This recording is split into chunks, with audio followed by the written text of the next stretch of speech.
Howdy adventurers, and welcome back to Abnormal Voyages. My name is David, and today we find ourselves in Oklahoma City at the National Cowboy and Western Heritage Museum. So let's saddle up and hit the trail together.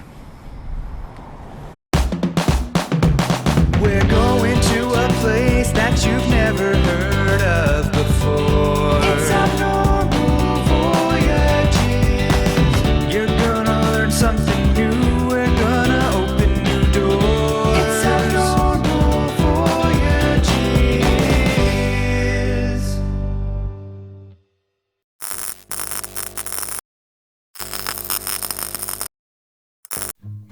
The National Cowboy and Western Heritage Museum is America's premier institution of Western history, art, and culture. It was founded back in 1955. Upon entering the museum, one of the first things you see is this gorgeously restored Wells Fargo stagecoach. Perfect for getting us through the museum.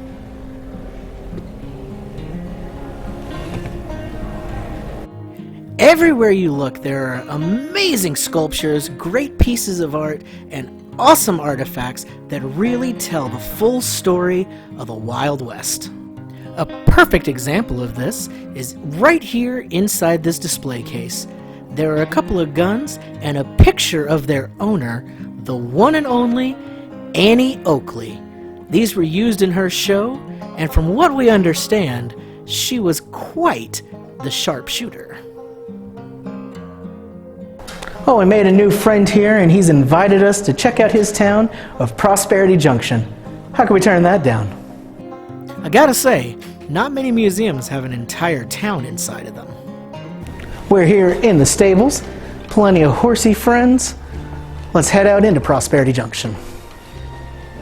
This whole section was way larger than I thought it would be, and is super immersive. They really want to give you that feel of being in an old western town. It's nighttime here right now, so most of the townsfolk are asleep, but it makes for a very peaceful stroll. Looks like the saloon is still open. Let's mosey on in and grab a drink. It looks like they stopped serving right before we walked in, but we still got a chance to check the place out, including seeing this beautiful piano over here. I'm sure they've had quite a few wild nights in this saloon. But if anything got too wild, we had this lovely building right across the street. Now, if people were misbehaving in this town, this is where you landed. This was the marshal's office, and in the back of the marshal's office, as you may expect, we had the jail. Not a very comfortable place, not where you wanted to end up. Now, if you spent a little too much time at the saloon, it always paid to come into this building, the church. Here, all your sins could be forgiven.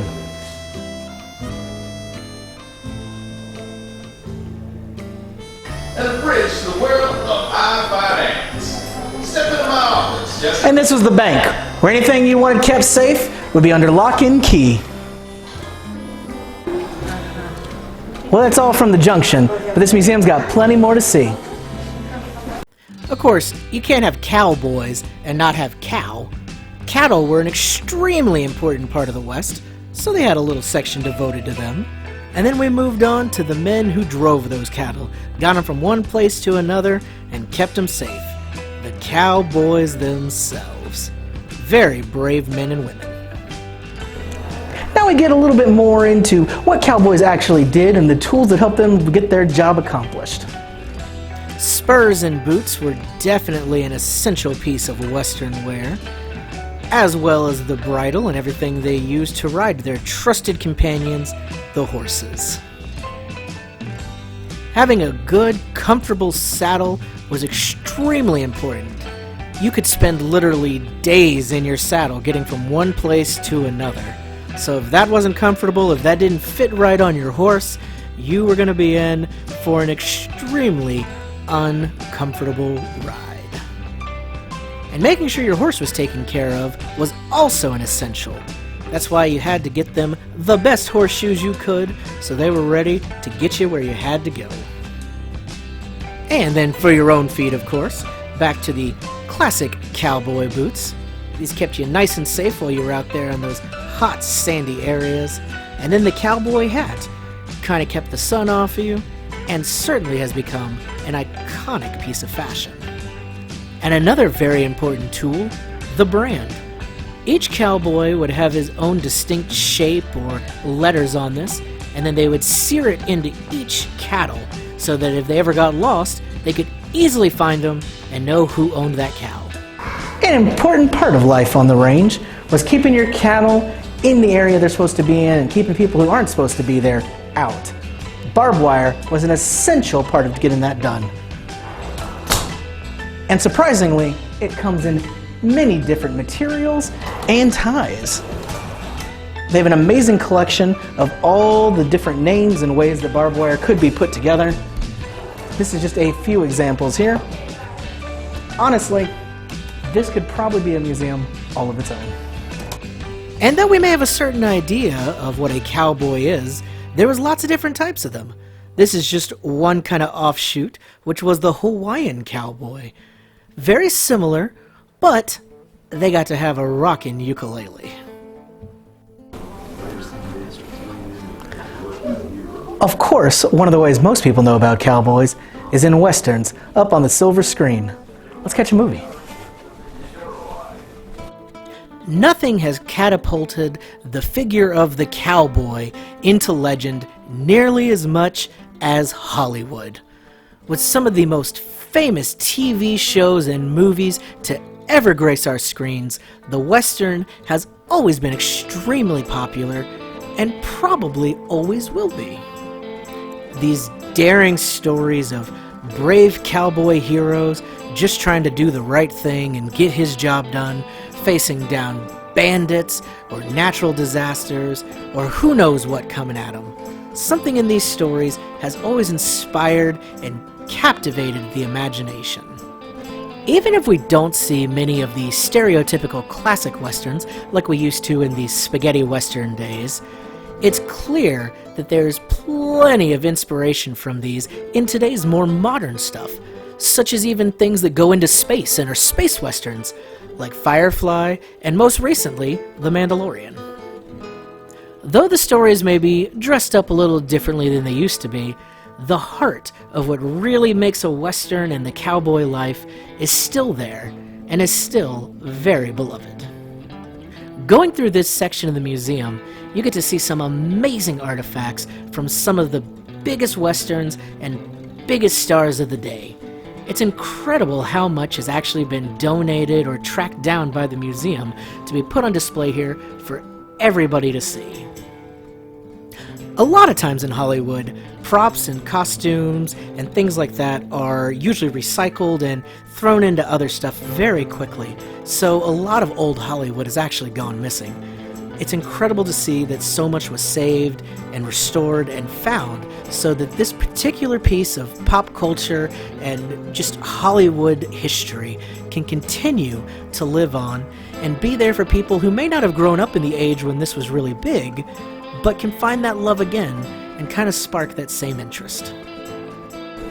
And probably one of the best known Western actors of all time, John Wayne. This section is dedicated to him and actually has several things that John Wayne himself donated to this museum. That's right, John Wayne, the Pilgrim himself, loved this museum. He came through multiple times and really enjoyed learning so much about the culture that he himself was a big part of. There was an entire timeline of his filmography and then signed pieces and actual pistols that he used in some of his biggest movies. I gotta say, I think he found the perfect place to donate these items to. Of course, being a cowboy and part of the Western heritage isn't all about work. Sometimes you gotta show off your skills. And where better to do that than the rodeo? Rodeos are a ton of fun for everybody involved and really give people the opportunity to show off their skills. Be it in riding or lassoing or just cattle handling, there's plenty of things to see and do when you visit the rodeo. Of course, like many things in Western culture, these used to be a little more prominent across the country, but there are still plenty of big ones that you can visit today. They're a lot of fun. It's kind of like going to a fair where the main attraction happens to be a guy lassoing a bull. Who doesn't love that? They had on display quite a few trophies and accomplishments of rodeo heroes of the past, and they made sure to have a little section devoted to everybody's funny rodeo guys, the rodeo clowns. Even though they're pretty funny to see, these guys have saved quite a few lives out there, at least stop people from getting really badly hurt.